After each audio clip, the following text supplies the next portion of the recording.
Electronic Game Studio. Let's learn about the new real-time parameter commands in Master Audio.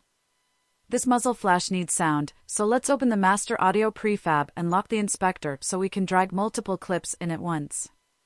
We have one close-up machine gun sample, one fired from far away. We want these to repeat, so we set looping on the audio clips.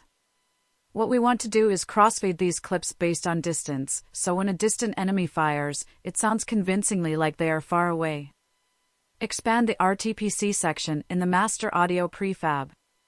Add a new parameter command, and click the gear icon so we can give it a name. Make sure you hit the save icon to save the name. This way we can find the command we want to use. Now we select the listener distance parameter since we want to affect the sound over distance. Then we will add two elements, one for each clip, which will crossfade together.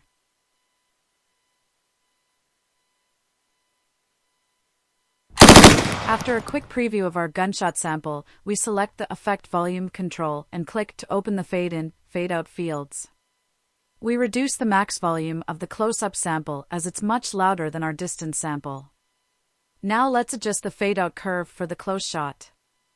We set the max distance first to avoid it overwriting our start distance. Click the Set Curve button to visualize it.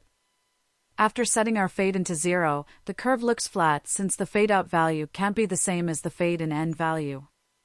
Instead, if we set the fade-out start to 0.01, we can now see a linear curve to 50 units away. Perfect! You can see there are many other audio options to explore here, including high-pass filters for distance sounds if you don't have separate distance recordings. Now let's adjust the fade-in for the distance sample. With testing, we know we want the far value to be 200 units for our project. Again, we set the fade-out end first.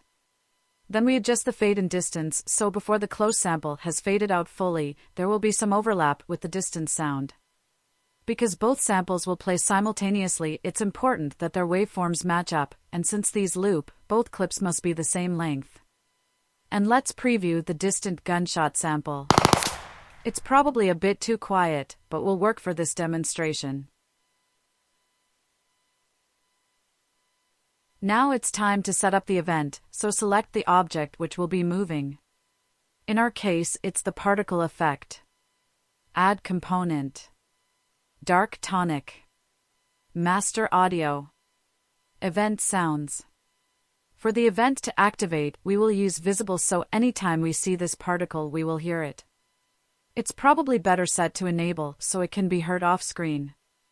For the action type, we will set the new parameter command control, and the action we wanted to take is to invoke the parameter command we just set up. And the command name we gave it was mgrtpc test. And that's it.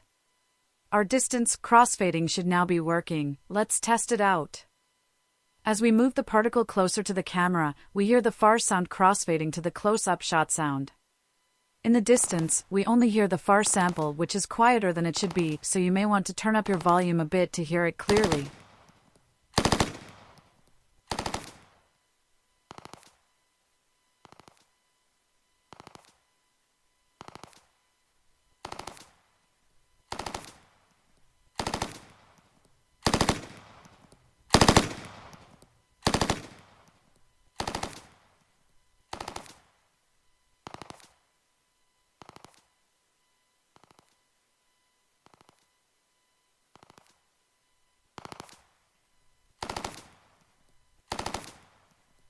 What will you build with these powerful new features? Join our Discord channel to show off your project, get technical support, and become a part of a friendly and supportive game dev group.